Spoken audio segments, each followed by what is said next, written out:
नमस्कार। खबरों के इस बुलेटिन में तुहाडा स्वागत है। मैं हाँ रमाशंकर। पहला पेश ने चोण दीआं खबरां। प्रधानमंत्री नरेंद्र मोदी ने कोविड-19 के प्रबंधन और जागरूकता नूं वधाउण के निर्देश दिए। कोविड व्यवहार लई भलके तो 14 अप्रैल तक एक विशेष मुहिम चलाई जाएगी। 100% मास्क पाउण, व्यक्तिगत स्वच्छता, जनतक थावां, कामकाज वालियां थावां और सेहत सहूलतां मुहैया करवाउण वाले अदारियां की साफ सफाई पर जोर दिता जाएगा। पंजाब विच कोरोना नाल 51 होर मौतां होईयां। 3019 नवे मामलों की पुष्टि हुई।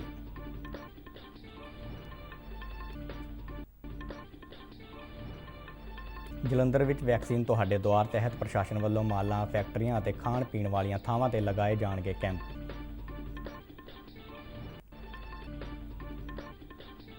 केंद्र सरकार वालों बजुर्गों दीआं समस्यावां नाल नजिठण लई कौमी बजुर्ग सेहत देखभाल प्रोग्राम की शुरुआत।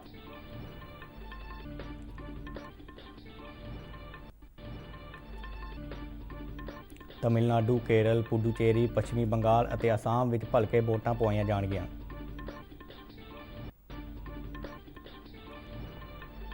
जम्मू कश्मीर च इस्लामिक स्टेट के अतवादी मलिक उमर उर्फ अब्दुल्ला नूं गिरफ्तार किया गया।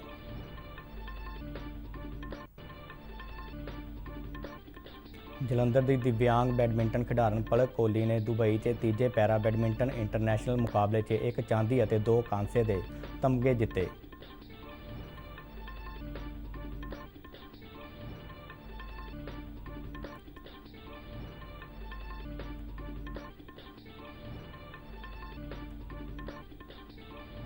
BCCI वालों क्रिकेट खिडारियों की वैक्सीनेशन करवाउण का फैसला।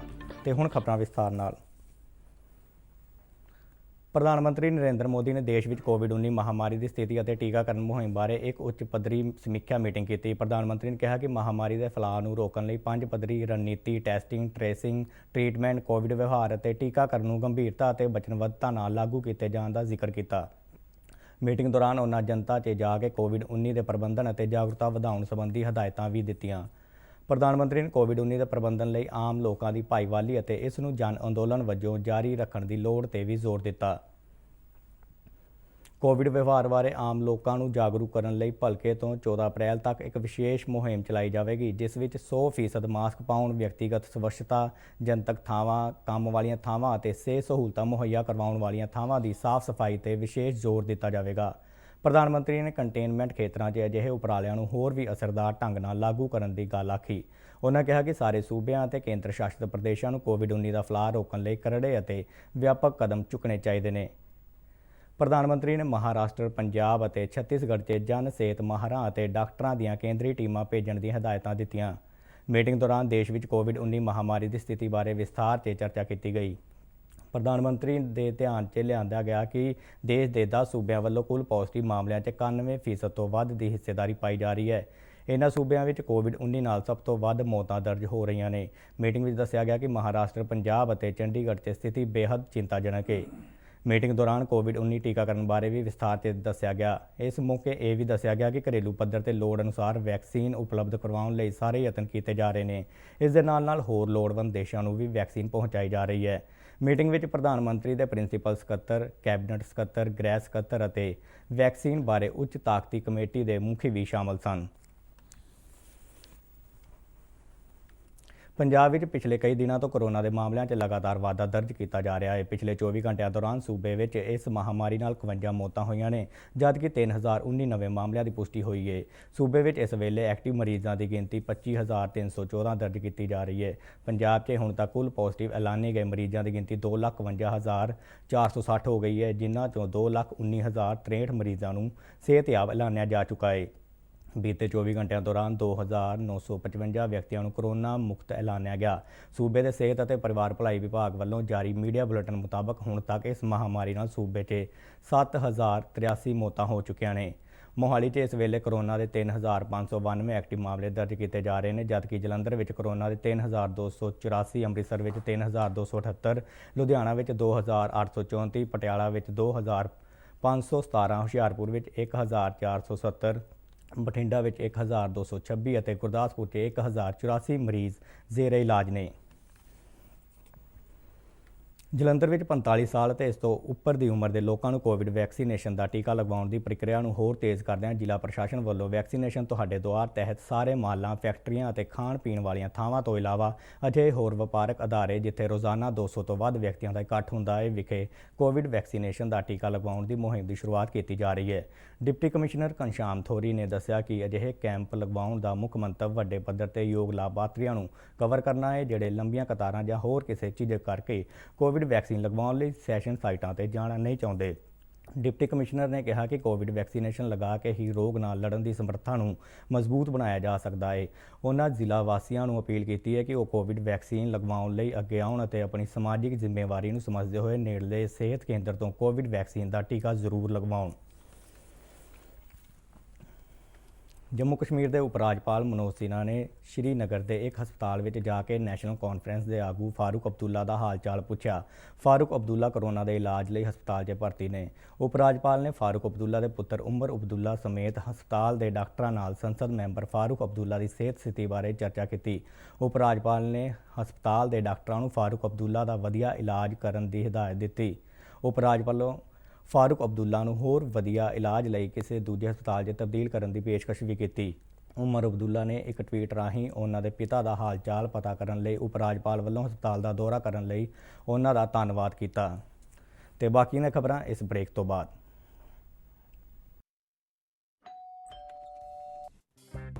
ਗਿਫਟ ਆਇਆ ਹੈ। ਓਏ ਵਾਹ, ਲੈਜੈਂਡ ਦਾ ਬੈਟ। ਇਸ ਨਾਲ ਤਾਂ ਮੈਂ ਖੇਡਾਂਗਾ। ਓਏ ਫਿਊਚਰ ਬੈਟਿੰਗ ਲੈਜੈਂਡ ਮੈਂ ਹਾਂ। ਇਸ ਵਿੱਚ ਜਿਸ ਦਾ ਨਾਂ ਲਿਖਿਆ ਹੈ, ਬੈਟ ਉਸੇ ਨੂੰ ਮਿਲੇਗਾ। ਓਏ ਯਾਰ, ਦੇਖਿਆ, ਜੇ ਇਸ ਤੇ ਮੇਰਾ ਨਾਂ ਨਾ ਲਿਖਿਆ ਹੁੰਦਾ ਤਾਂ ਕਿੰਨੀ ਦਿੱਕਤ ਹੋ ਜਾਂਦੀ। ਇਸੇ ਲਈ ਆਰਬੀਆਈ ਕਹਿੰਦਾ ਹੈ ਬੈਂਕ ਖਾਤਾ ਹੋਵੇ ਜਾਂ ਬੈਂਕ ਲੋਕਰ ਹੋਵੇ, ਉਸ ਵਿੱਚ ਨੋਮਿਨੀ ਦਾ ਨਾਂ ਜ਼ਰੂਰ ਦਰਜ ਕਰਾਓ ਤਾਂ ਜੋ ਤੁਹਾਡੀ ਜਮ੍ਹਾਂ ਪੂੰਜੀ ਉਸੇ ਨੂੰ ਮਿਲੇ ਜਿਸ ਨੂੰ ਤੁਸੀਂ ਨਾਮਜ਼ਦ ਕੀਤਾ ਹੈ। ਆਰਬੀਆਈ ਕਹਿੰਦਾ ਹੈ ਜਾਣਕਾਰ ਬਣੋ, ਸੁਚੇਤ ਰਹੋ। ਕੇਂਦਰੀ ਸਿਹਤ ਅਤੇ ਪਰਿਵਾਰ ਭਲਾਈ ਮੰਤਰੀ ਡਾਕਟਰ ਹਰਸ਼ਵਰਧਨ ਨੇ ਕਿਹਾ ਹੈ ਕਿ ਸਰਕਾਰ ਸਾਰੇ ਲੋਕਾਂ ਖਾਸ ਤੌਰ ਤੇ ਬਜ਼ੁਰਗਾਂ ਦੀ ਭਲਾਈ ਲਈ ਵਚਨਬੱਧ ਹੈ। ਉਹਨਾਂ ਦੱਸਿਆ ਕਿ ਸਿਹਤ ਮੰਤਰਾਲੇ ਨੇ ਬਜ਼ੁਰਗਾਂ ਦੀ ਸਮੱਸਿਆ ਨਾਲ ਨਜਿੱਠਣ ਲਈ ਉਚੇਚੇ ਤੌਰ ਤੇ ਕੌਮੀ ਬਜ਼ੁਰਗ ਸਿਹਤ ਦੇਖਭਾਲ ਪ੍ਰੋਗਰਾਮ ਦੀ ਸ਼ੁਰੂਆਤ ਕੀਤੀ ਹੈ। ਨਵੀਂ ਦਿੱਲੀ 'ਚ ਬਜ਼ੁਰਗਾਂ ਲਈ ਕਰਵਾਏ ਗਏ ਇੱਕ ਸਮਾਗਮ ਦੌਰਾਨ ਬੋਲਦਿਆਂ ਉਹਨਾਂ ਕਿਹਾ ਕਿ ਟੀਕਾਕਰਨ ਦੌਰਾਨ ਵੀ ਬਜ਼ੁਰਗਾਂ ਅਤੇ ਗੰਭੀਰ ਬਿਮਾਰੀਆਂ ਨਾਲ ਪੀੜਤ ਵਿਅਕਤੀਆਂ ਨੂੰ ਤਰਜੀਹ ਦਿੱਤੀ ਜਾ ਰਹੀ ਹੈ। ਉਹਨਾਂ ਕੋਵਿਡ-19 ਮਹਾਮਾਰੀ ਦੇ ਖਿਲਾਫ ਦੇਸ਼ ਭਰ 'ਚ ਚਲਾਈ ਜਾ ਰਹੀ ਮੁਹਿੰਮ ਦਾ ਜ਼ਿਕਰ ਕਰਦਿਆਂ ਕਿਹਾ ਕਿ ਰੋਜ਼ਾਨਾ ਤਕਰੀਬਨ 10 ਲੱਖ ਤੋਂ ਵੱਧ ਕੋਵਿਡ ਮਾਮਲਿਆਂ ਦੀ ਜਾਂਚ ਕੀਤੀ ਜਾ ਰਹੀ ਹੈ। ਇਸ ਮੰਤਵ ਲਈ ਦੇਸ਼ ਭਰ 'ਚ 2000 ਤੋਂ ਵੱਧ ਕੋਵਿਡ ਜਾਂਚ ਲੈਬੋਰੇਟਰੀਆਂ ਵਿਕਸਿਤ ਕੀਤੀਆਂ ਗਈਆਂ ਨੇ। ਪ੍ਰਧਾਨ ਮੰਤਰੀ ਨਰਿੰਦਰ ਮੋਦੀ ਭਲਕੇ ਭਾਰਤੀ ਜਨਤਾ ਪਾਰਟੀ ਦੇ ਸਥਾਪਨਾ ਦਿਵਸ ਮੌਕੇ ਦੇਸ਼ ਭਰ ਦੇ ਪਾਰਟੀ ਵਰਕਰਾਂ ਨੂੰ ਸੰਬੋਧਨ ਕਰਨਗੇ। ਪ੍ਰਧਾਨ ਮੰਤਰੀ ਭਲਕੇ ਸਵੇਰੇ 10:30 ਵਜੇ ਵੀਡੀਓ ਕਾਨਫਰੰਸਿੰਗ ਰਾਹੀਂ ਪਾਰਟੀ ਵਰਕਰਾਂ ਨਾਲ ਆਪਣੇ ਵਿਚਾਰ ਸਾਂਝੇ ਕਰਨਗੇ। ਪਾਰਟੀ ਦੇ ਕੌਮੀ ਪ੍ਰਧਾਨ ਜਗਤ ਪ੍ਰਕਾਸ਼ ਨੱਡਾ ਵੀ ਪਾਰਟੀ ਵਰਕਰਾਂ ਨੂੰ ਸੰਬੋਧਨ ਕਰਨਗੇ। ਸਥਾਪਨਾ ਦਿਵਸ ਮੌਕੇ ਭਾਰਤੀ ਜਨਤਾ ਪਾਰਟੀ ਵੱਲੋਂ ਦੇਸ਼ ਭਰ 'ਚ ਬੂਥ ਪੱਧਰ ਤੇ ਵੱਖ-ਵੱਖ ਸਰਗਰਮੀਆਂ ਕਰਵਾਈਆਂ ਜਾਣਗੀਆਂ। ਭਾਜਪਾ ਦੇ ਵਰਕਰਾਂ ਵੱਲੋਂ ਪਾਰਟੀ ਦੀ ਨੀਤੀ ਬਾਰੇ ਵਿਚਾਰ ਵਟਾਂਦਰਾ ਕੀਤਾ ਜਾਵੇਗਾ। ਇਸ ਤੋਂ ਇਲਾਵਾ ਪ੍ਰਧਾਨ ਮੰਤਰੀ ਨਰਿੰਦਰ ਮੋਦੀ ਦੀ ਅਗਵਾਈ ਹੇਠ ਕੇਂਦਰ ਸਰਕਾਰ ਵੱਲੋਂ ਲੋਕਾਂ ਦੀ ਭਲਾਈ ਲਈ ਚਲਾਈਆਂ ਜਾ ਰਹੀਆਂ ਵੱਖ-ਵੱਖ ਸਕੀਮਾਂ ਬਾਰੇ ਵੀ ਚਰਚਾ ਕੀਤੀ ਜਾਵੇਗੀ।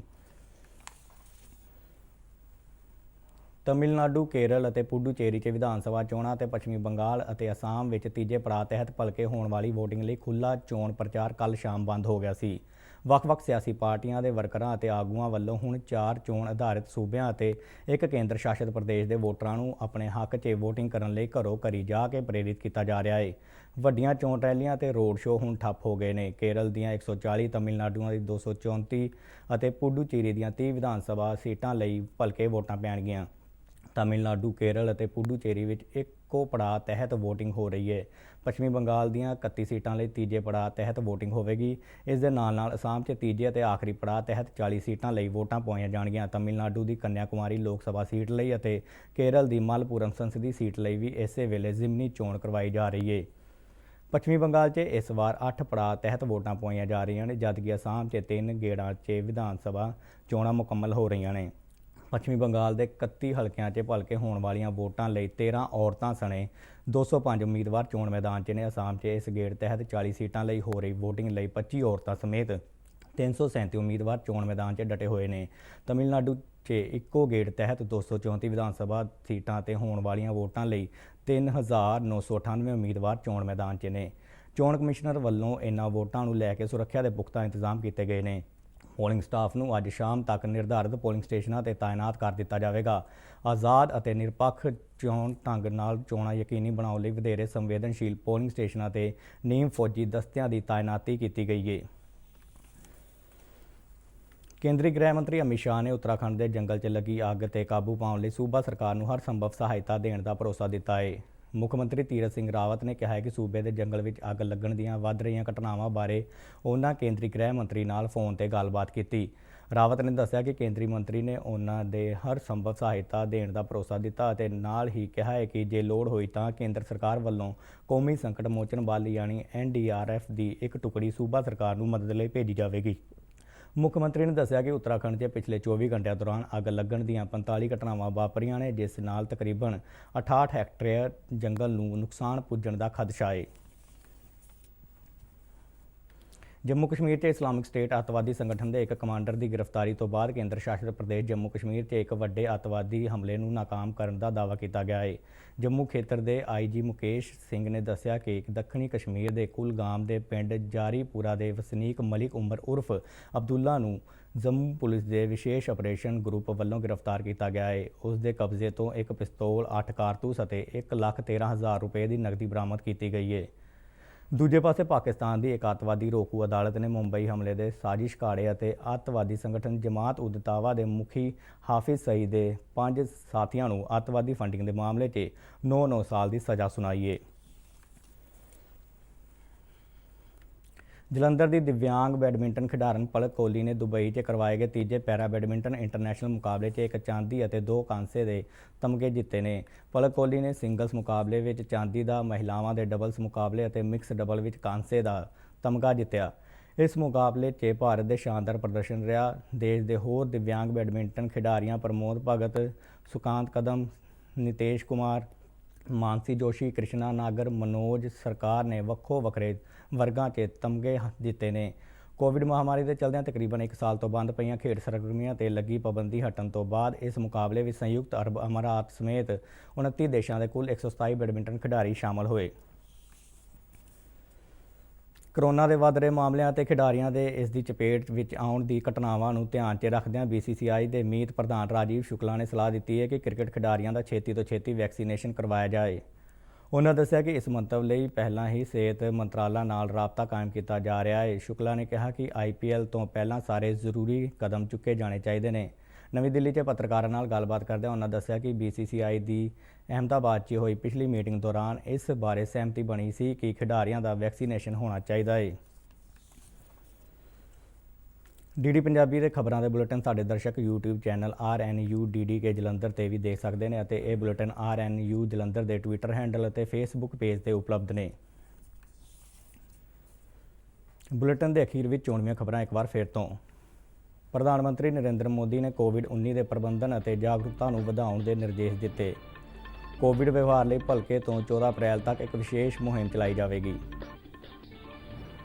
100% ਮਾਸਕ ਪਾਉਣ, ਵਿਅਕਤੀਗਤ ਸਵੱਛਤਾ, ਜਨਤਕ ਥਾਵਾਂ, ਕੰਮਕਾਜ ਵਾਲੀਆਂ ਥਾਵਾਂ ਅਤੇ ਸਿਹਤ ਸਹੂਲਤਾਂ ਮੁਹੱਈਆ ਕਰਵਾਉਣ ਵਾਲੇ ਅਦਾਰਿਆਂ ਦੀ ਸਾਫ਼ ਸਫਾਈ ਤੇ ਜ਼ੋਰ ਦਿੱਤਾ ਜਾਵੇਗਾ।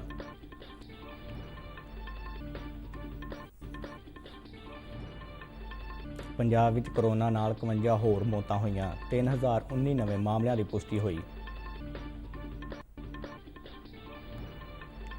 ਜਲੰਧਰ ਵਿੱਚ ਵੈਕਸੀਨ ਤੁਹਾਡੇ ਦੁਆਰ ਤਹਿਤ ਪ੍ਰਸ਼ਾਸਨ ਵੱਲੋਂ ਮਾਲਾਂ, ਫੈਕਟਰੀਆਂ ਅਤੇ ਖਾਣ ਪੀਣ ਵਾਲੀਆਂ ਥਾਵਾਂ ਤੇ ਲਗਾਏ ਜਾਣਗੇ ਕੈਂਪ। ਕੇਂਦਰ ਸਰਕਾਰ ਵੱਲੋਂ ਬਜ਼ੁਰਗਾਂ ਦੀਆਂ ਸਮੱਸਿਆਵਾਂ ਨਾਲ ਨਜਿੱਠਣ ਲਈ ਕੌਮੀ ਬਜ਼ੁਰਗ ਸਿਹਤ ਦੇਖਭਾਲ ਪ੍ਰੋਗਰਾਮ ਦੀ ਸ਼ੁਰੂਆਤ। ਤਮਿਲਨਾਡੂ, ਕੇਰਲ, ਪੁਡੂਚੇਰੀ, ਪੱਛਮੀ ਬੰਗਾਲ ਅਤੇ ਅਸਾਮ ਵਿੱਚ ਭਲਕੇ ਵੋਟਾਂ ਪਵਾਈਆਂ ਜਾਣਗੀਆਂ। ਜੰਮੂ ਕਸ਼ਮੀਰ 'ਚ ਇਸਲਾਮਿਕ ਸਟੇਟ ਦੇ ਅੱਤਵਾਦੀ ਮਲਿਕ ਉਮਰ ਉਰਫ ਅਬਦੁੱਲਾ ਨੂੰ ਗ੍ਰਿਫਤਾਰ ਕੀਤਾ ਗਿਆ। ਜਲੰਧਰ ਦੀ ਦਿਵਿਆਂਗ ਬੈਡਮਿੰਟਨ ਖਿਡਾਰਨ ਪਲਕ ਕੋਹਲੀ ਨੇ ਦੁਬਈ 'ਚ ਤੀਜੇ ਪੈਰਾ ਬੈਡਮਿੰਟਨ ਇੰਟਰਨੈਸ਼ਨਲ ਮੁਕਾਬਲੇ 'ਚ ਇੱਕ ਚਾਂਦੀ ਅਤੇ 2 ਕਾਂਸੇ ਦੇ ਤਮਗੇ ਜਿੱਤੇ। BCCI ਵੱਲੋਂ ਕ੍ਰਿਕਟ ਖਿਡਾਰੀਆਂ ਦੀ ਵੈਕਸੀਨੇਸ਼ਨ ਕਰਵਾਉਣ ਦਾ ਫੈਸਲਾ। ਤੇ ਇਸ ਦੇ ਨਾਲ ਹੀ ਖਬਰਾਂ ਦਾ ਇਹ ਬੁਲੇਟਿਨ ਖਤਮ ਹੁੰਦਾ ਹੈ। ਨਮਸਕਾਰ।